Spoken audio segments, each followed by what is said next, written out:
escola do mundo, onde eu posso ensinar e aprender. A palavra da sabedoria é a nossa EBD. Deus é o nosso diretor, o Espírito Santo nosso professor. A Bíblia é a cartilha que ensina o caminho, a verdade e a vida. Deus é o nosso diretor, o Espírito Santo nosso professor. A Bíblia é a cartilha que ensina o caminho, a verdade. Meus irmãos, meus amigos, alunos da Escola Dominical, bom dia. Hoje nós vamos estudar a lição de número 13. O título é Éfeso, lembra e volta.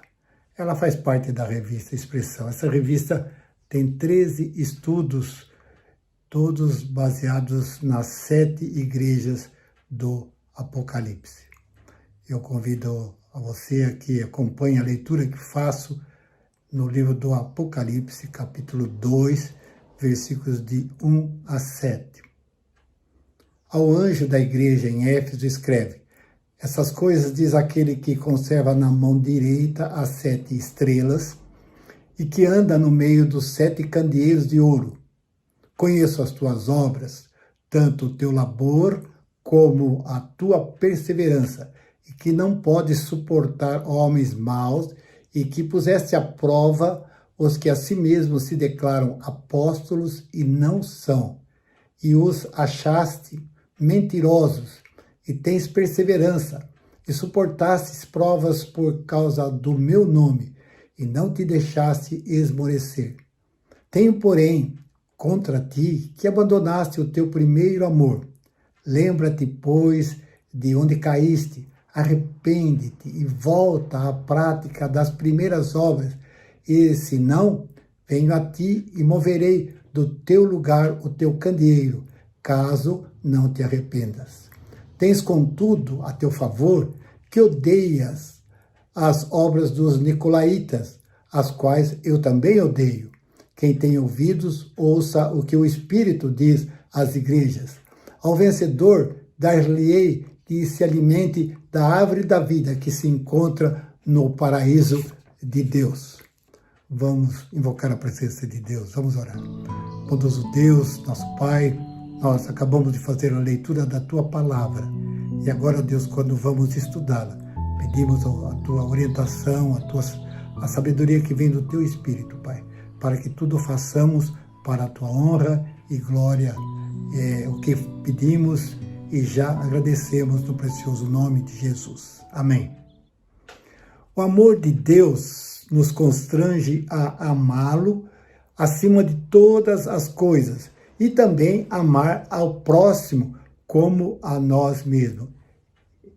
Isso é o resumo de toda a nossa lição. É preciso ter uma firme convicção do amor de Deus, o amor a Deus e ao próximo, mesmo em situações adversas. São muitos os desafios que temos que enfrentar. Esse estudo vai mostrar que a vida cristã não se limita somente ao conhecimento doutrinário. A ausência de amor desqualifica qualquer outra virtude. Eu repito, a ausência de amor desqualifica qualquer outra virtude.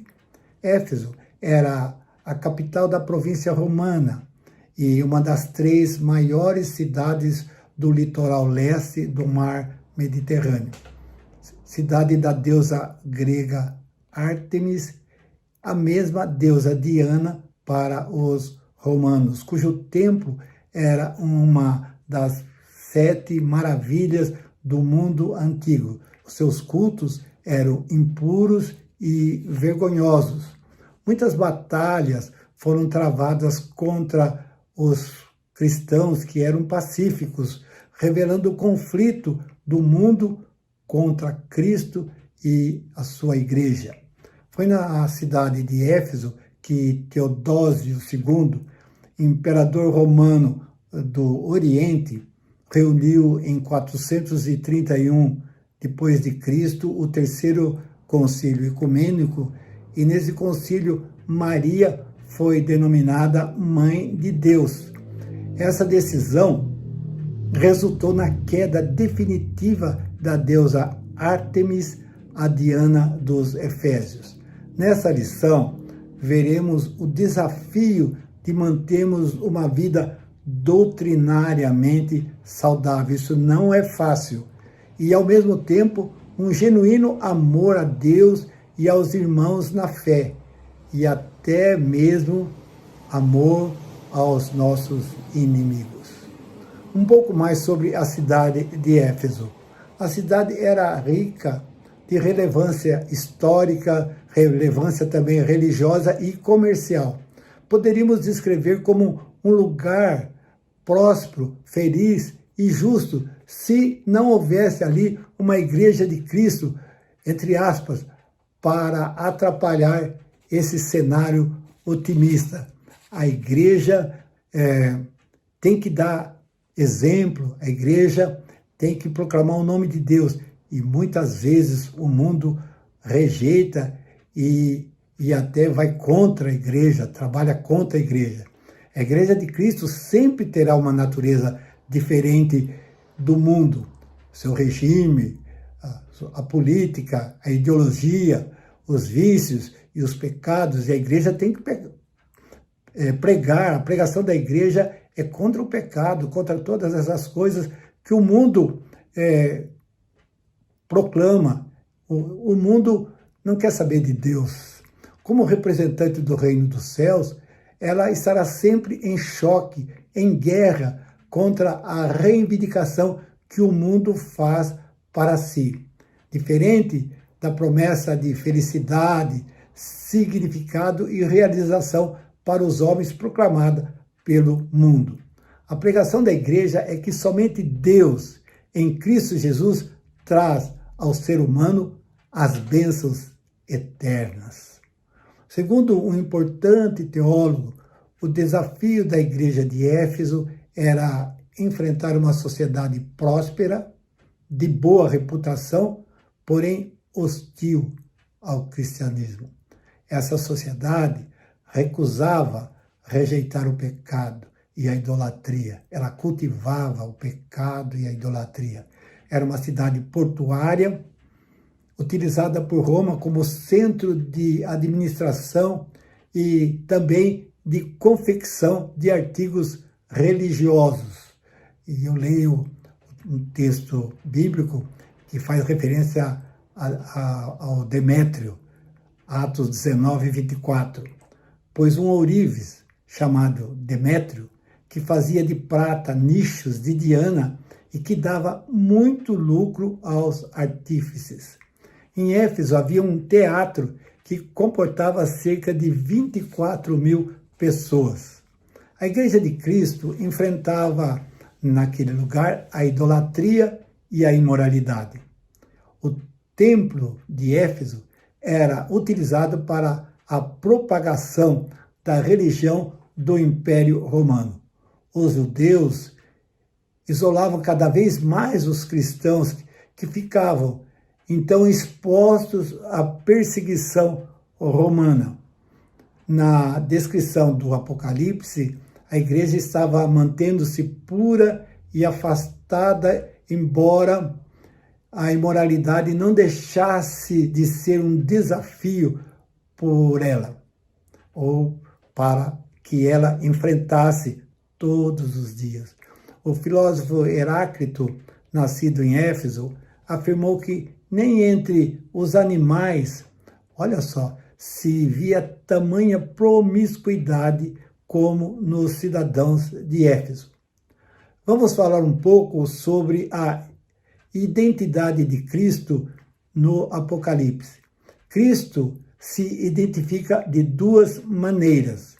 Aquele que conserva na mão direita as 7 estrelas, que são os 7 anjos, ou seja, mensageiros, e pode se referir aos pastores das igrejas. E os 7 candeeiros, que são as 7 igrejas. Eu leio Apocalipse capítulo 1, versículo 20. Quanto ao mistério das 7 estrelas que vistes na minha mão direita, e aos 7 candeeiros de ouro, as 7 estrelas são os anjos das 7 igrejas, e os 7 candeeiros são as 7 igrejas. Jesus segura em sua mão direita os 7 candeeiros, que representa a autoridade de Cristo sobre todos os seres celestiais sob o seu comando. A mão direita, em todo o Antigo Testamento, revela soberania, e Cristo apresenta a realidade de que os mensageiros estão obedecendo às suas ordens. Jesus não é apenas Senhor da igreja espalhada por toda a terra, mas Ele é Senhor de cada igreja, desde a igreja maior até aquela pequenina. Deus é Senhor de todas as igrejas. Apocalipse capítulo 1, versículo 13. E no meio dos candeeiros, um semelhante a filho de homem, com vestes talares e cingido à altura do peito com uma cinta de ouro. Observe o início. E no meio dos candeeiros, Jesus está no meio da igreja. No versículo 2, ou melhor, no capítulo 2, versículo 1, ele anda entre os 7 candeeiros, ou seja, ele está presente com a igreja. Segundo o teólogo Osborne, a imagem andando combina com as ideias de preocupação pela igreja e autoridade sobre ela. Jesus faz observações positivas e negativas necessárias para cada igreja. O seu diagnóstico é sempre atualizado do que está acontecendo dentro da igreja. Cristo faz 5 elogios significativos à igreja de Éfeso. Vejamos. Primeiro, ela é laboriosa. O segundo, perseverante. O terceiro, não suporta homens maus. O quarto, põe à prova os falsos apóstolos. E o quinto, suporta as provações. Considerando o difícil contexto da perseguição, seria mais fácil essa igreja sobreviver se trocasse a sua fidelidade confessional e o rigor ético por uma atitude mais relativista, transigente com erros, com os vícios e as imundícias da cidade. Mas isso, sem dúvida, não agradaria a Deus e Éfeso não fazia. Essa igreja não fazia isso porque ela teve o pastorado de Paulo, de Timóteo e do apóstolo João. Isso demonstra a firmeza doutrinária resistente às heresias, às imoralidades e às ameaças de perseguição. Com 3 décadas de existência, ainda que tenha sofrido perdas devido à perseguição, talvez até o martírio, ainda se mantinha fiel. Inácio de Antioquia escreveu no século I a essa igreja o seguinte: vós todos viveis segundo a verdade, que nenhuma heresia se aninha entre vós, e que não dais ouvidos a ninguém que vos fale de qualquer coisa, a não ser de Jesus Cristo na verdade. Era uma igreja admirável de fibra na defesa doutrinária e resistente contra os falsos ensinos. No seu esforço sacrificial, não desanimava, não mostrava cansaço contra os hereges e mantinha firme a sua vigilância espiritual. Observe a expressão inicial do verso 4. Tenho, porém, contra ti. Essa afirmação mostra que Jesus tinha algo contra aquela igreja. Nenhuma igreja é infalível. E Deus disciplina quando não vivemos um cristianismo autêntico. Eu abro a Bíblia em Provérbios, capítulo 3, versículo 12, e encontro o seguinte versículo: porque o Senhor repreende a quem ama, assim como o pai ao filho a quem quer bem.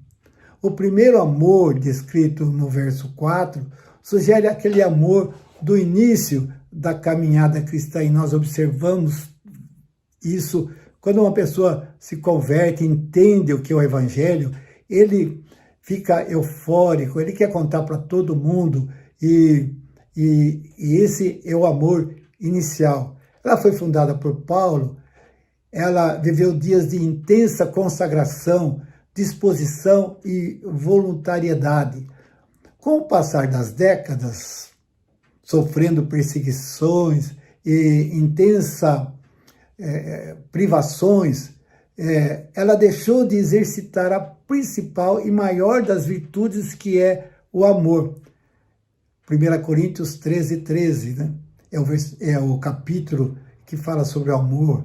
Então, verso 13. Agora, pois, permanecem a fé, a esperança e o amor. Esses três, porém o maior destes é o amor. Sem amor, tudo se perde. Nada mais tem qualquer proveito para Deus. O primeiro amor se refere aos dois grandes mandamentos de amar a Deus e ao próximo. Jesus, respondendo à pergunta de um fariseu sobre amor, ele responde em Mateus capítulo 22, versículos de 37 a 40. Respondeu-lhe Jesus: amarás o Senhor teu Deus de todo o teu coração, de toda a tua alma e de todo o teu entendimento. Este é o grande e primeiro mandamento. O segundo, semelhante a este, é: amarás o teu próximo como a ti mesmo. Destes dois mandamentos depende toda a lei e os profetas. Jesus já alertara que no princípio das dores o amor se esfriará. Mateus 24, 12. E por se multiplicar a iniquidade, o amor se esfriará de quase todos. E o apóstolo João afirma na sua primeira carta, capítulo 4, versículo 20. Se alguém disser, amo a Deus, e odiar a seu irmão, é mentiroso, pois aquele que não ama a seu irmão, a quem vê, não pode amar a Deus a quem não vê. Um amor apaixonado por Cristo nos leva a amar os de fora e a buscar ganhá-los.